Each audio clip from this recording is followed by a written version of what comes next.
Okay, so today I decided to make this video on how I'm installing this, I think pronounce it Terransol, this Terransol dash cam. So I bought this step down kit. So I'm installing the dash cam for a friend, and I asked him if he wanted it to record all the time. And if you want it to record all the time, you need this step down kit. So the way it works is that it connects to your battery positive and to your accessory positive. So one source always provides it power so that it can record when you're parked.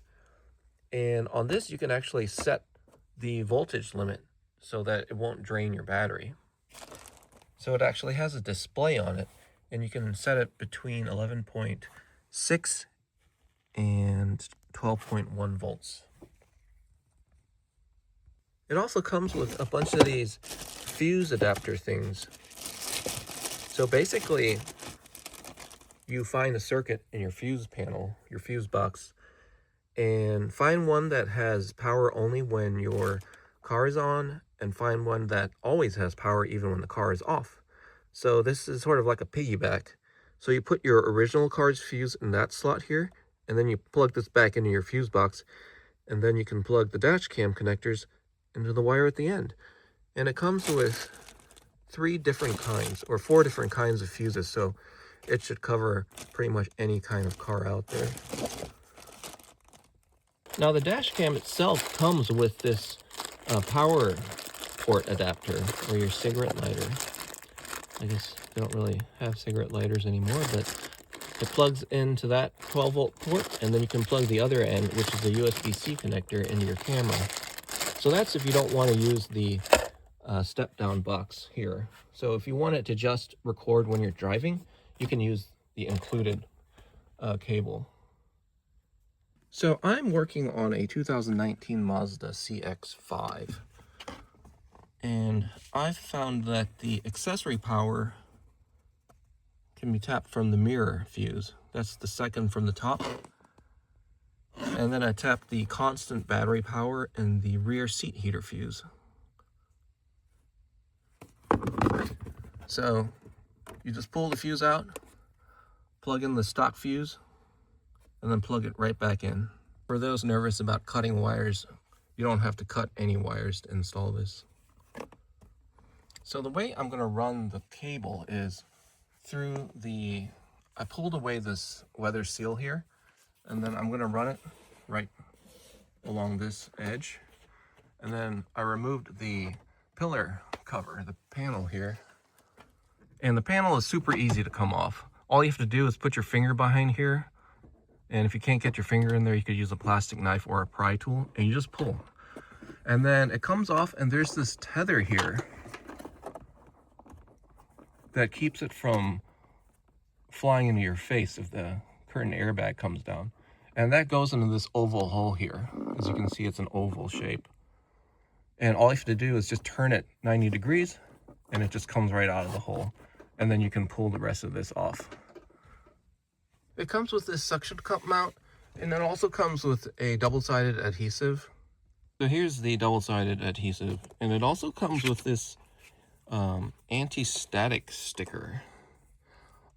I have never used these before. So what you're supposed to do is you're supposed to peel off the backing from this, stick this on your windshield, and then apply the double-sided tape to it. And that way you can take it off easily. So I'm assuming this is kind of like what you put on like a cell phone screen, like a screen protector. I was reading about that on the internet, and some people said that it works perfectly. Some people said that it might fall off. So if you want to just stick this directly to your windshield, it probably won't fall off. And right now the suction cup mount is actually strong enough to hold it. So I'm using the suction cup mount just to temporarily hold it there so I can install it and see where all the wires, like to see if that's a good spot for it. So I have the power wire here tucked away under here. All you have to do is just push it under there. So you don't have to actually remove anything. There's like a gap up here. This power cable has like a noise interference blocker, like a round thing that's wrapped over the cable, and you can stick it in under here. There's a gap big enough here, and you just push it under there, and then you can just slide it all the way over here. And then you can leave just enough cable to plug in the camera and a little bit extra in case you want to reposition it. And then it can run all the way across the top and then out here, which then I'm gonna feed it down through here and back down to the fuse panel. So here's the airbag. So I'm gonna route it in a way to make sure that it doesn't interfere with this in case it deploys. I don't want the cable to block the airbag in any way. It also comes with this rear camera that you mount on your rear window, and it has a USB-C port, and it comes with a really long USB-C cable that you can connect to your camera. So what I plan to do is to run the cable to the camera, and then when it gets here, I'm going to run it along the top here all the way to the back. I was looking for a spot to mount it back here.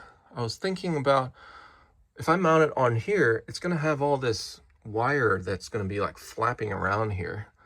So what I'm going to do is I am going to run it down through one of these wire boots here. And the one on this side seems to have the least amount of stuff in it. That looks like it's being used right now for the windshield washer. So what I'm going to do is I'm going to try to push the wire down through here so that it can exit through down here. And to get to this area, all you have to do is just stick your finger under here and pull. There's a clip here that just pops straight out, and sometimes it might just come completely out, and all you have to do is just slide it back into this. And there's another one here. So the wire up there comes down through that hole. And right now I'm using this coat hanger to fish the wire through. So this is the left rear seat. As you can see, that's where the coat hangers come through. Now, right now, I'm trying to run the wire above the curtain airbag so that when it deploys, if hopefully you never get into an accident, but if it needs to deploy, I'm going to run the wire above it so that it doesn't interfere with the airbag. And then you can run it all the way across here. I'm going to use the coat hanger again to fish it across. And the weather seal, you can just pull it off with your hand. And then I'm just going to continue running it across this gap. And then, not to the fuse box. So this one will go across the top here, back to the camera. Oh, I also forgot to mention that this panel up here on the top of the rear trunk lid, all you have to do is just pull it and it comes straight off. There's a few clips here that hold it in, and to reinstall it, you just pop it back into where it came from. So here's what the inside of that step-down box looks like, and there's the display. So I took it out of it because I was thinking I was going to have to run the wire through an area where this box wouldn't fit through, and I tried, and also the other end of the connector has that choke coil thing connected to it. So I was getting ready to desolder the wires so that I could fit this smaller thing through it, but I don't think I'm going to need to. But just if you wanted to know, they're held in with 4 screws, one on each corner. What the other end of that step down box looks like. There's 2 bullet connectors and 1 spade here, and the ground connection is right there. Very convenient that they have a ground screw right there. Just loosen that, put that spade in there, tighten it back up, and then you've got your negative connected. The bullet connectors, all you have to do is just push them in. It's as simple as that. Okay, so I started this video in the middle of installation because I thought of making the video while I was installing it.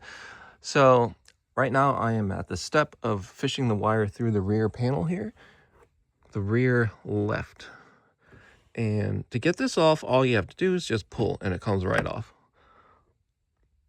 So here's the coat hanger, and I duct taped the one end of the USB-C cable to it. And now I'm going to pull from the other end. Okay, it looks like I've successfully got it through.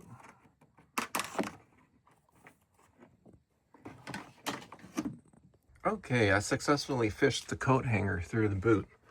So I bent a little loop at the end of it so that it wouldn't damage the boot. And then I used this pick to help me get it out. Okay, and then I duct taped it to the coat hanger, the USB-C cable. All right, and then now I am pulling it through.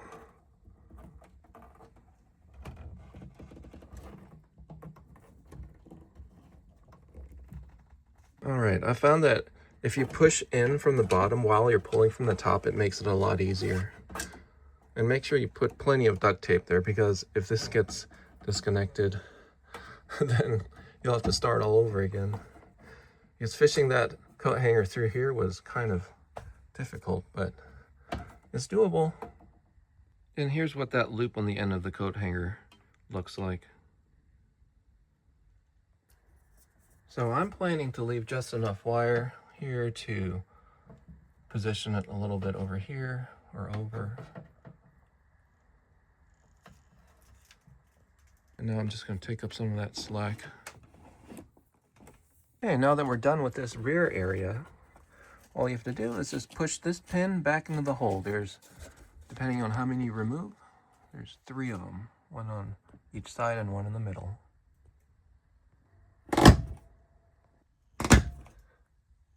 You can pull on the weather strip here to make it cover the edges so that it looks all nice. Okay, I'm gonna wait till a little bit later to mount the camera, but I think I might use that anti-static film because they have tinting here, and I don't want the double-sided tape to damage the tinting if for some reason we needed to relocate, reposition the camera. So now that the wire is running through this boot here, there won't be any wire that's hanging out here every time you open and close it, which could get caught on things, or like your pet might chew on it. Also, since you're working back here, you'll probably want to disconnect the negative terminal on the battery. So that would be under your hood, right in front of the driver. So this terminal here, all you have to do is loosen that 10mm nut, and you can pull that clamp right off. And you'll probably want to put something there so that it won't touch the terminal accidentally. And I have a battery charger mounted here just to make sure I don't run down the battery.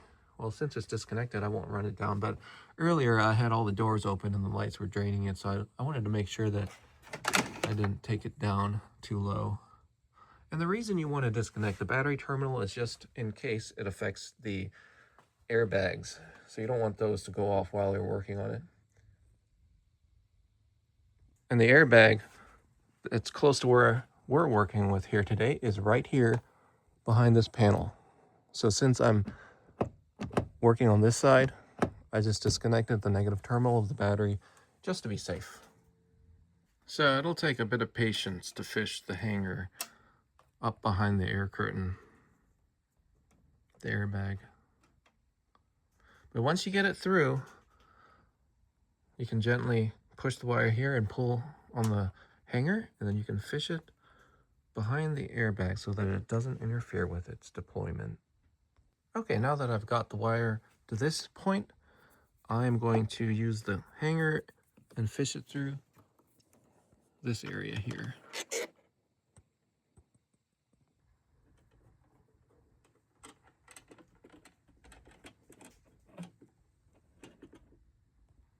Okay, success. Okay, I'm going to try to show you where I ran the cable. So if you could look inside, you can see that it is above the bracket for the airbag. So you can see the shadow of the wire.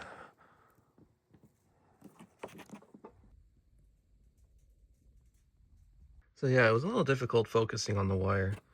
And I might as well include a disclaimer here that you're responsible for where you run the wire, that I am not liable for if you somehow run it in front of the airbag or the airbag gets caught in the wire. So make sure you know exactly where the airbag is, how it deploys, and where to run the wire so that you safely run the wire so that it does not interfere with any of your airbags. So while I hope this video is helpful to you, anything you do is done at your own risk. But make sure you follow all safety procedures.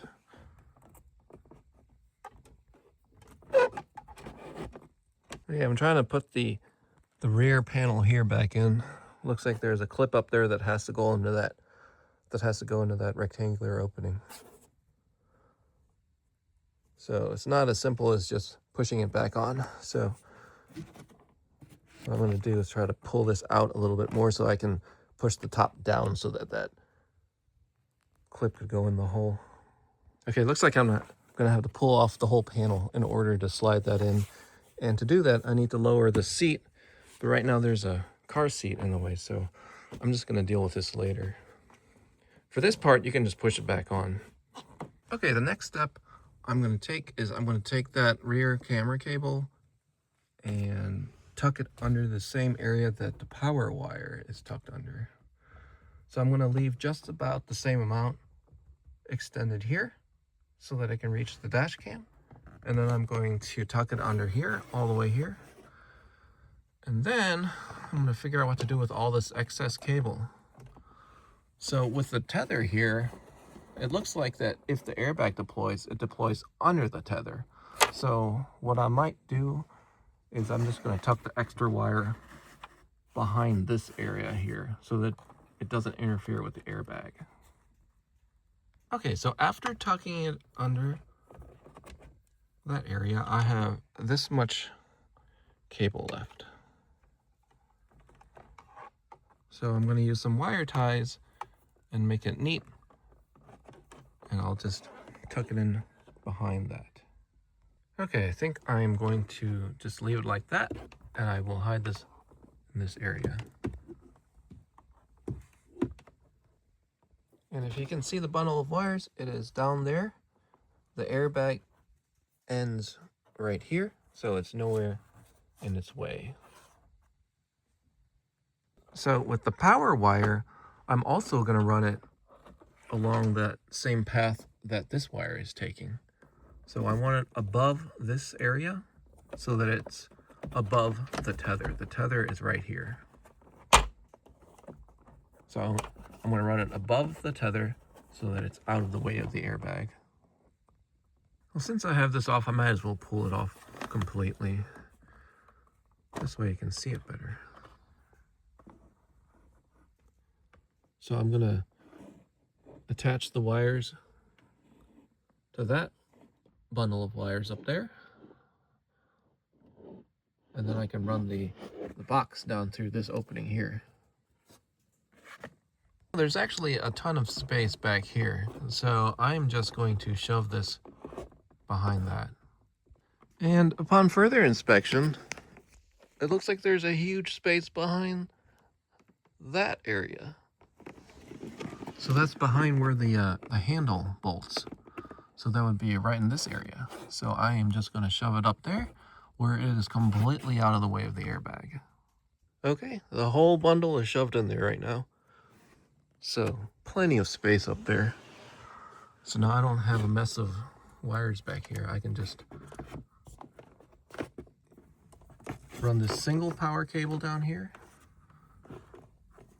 and it would be a nice clean installation.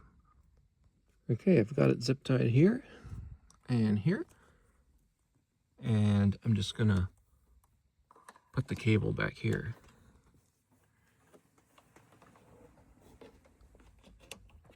All right, and then this piece here, you can just pull out. It's connected with one push pin here that goes in that hole.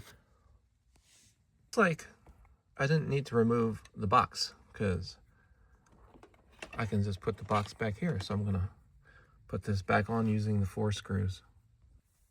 Okay, I have the box in there now, and I decided that I want to zip tie it to an area inside. I found a bundle of wires I could zip tie it to so it doesn't rattle around in here.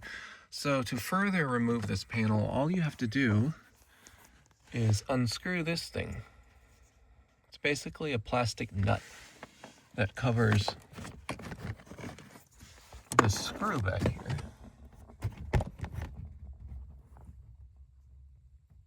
Okay, I've got the box zip tied to the bundle of wires back there so it won't rattle around, and I'm going to bundle these together and also zip tie it inside. And remember, the yellow is battery, constant power, and the red goes to your accessory, the one where it energizes when you turn the car on. It comes with a test light, so you can check the fuses to see which ones that you prefer to use. So I used the mirror fuse and the rear seat heater. The rear seat heater, I tested it, has 12 volts at all times, and the mirror only turns on with the ignition. So I think that's all there is to it. Once you're done, push this back on, mount the camera using your method of choice. You could use the suction cup, you could use the double-sided tape, or you can use the double-sided tape with that screen protector like thing, that anti-stat, or the static sticker. And I don't think I am going to power up the camera right now. I'm going to let my friend do that so that he can download the app and all that. But hopefully this has helped someone. The installation procedure for pretty much all the dash cams is the same. If you want to use the parking feature where it time-lapse records, or where it records if it senses like someone bumping into your car, it'll record like a 15-second video. You'll have to buy that step-down box. So let me know if you have any questions, and thanks for watching.